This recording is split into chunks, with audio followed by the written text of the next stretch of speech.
ఇది curry leaves పొడి అండి. కరివేపాకు పొడి. ఇంట్లో ఇది కంపల్సరీగా ఉండాల్సిందే.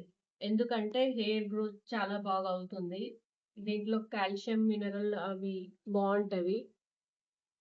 ఇది ఇడ్లీతో, రైస్‌తో, చపాతీతో బావుంటుందండి తింటే.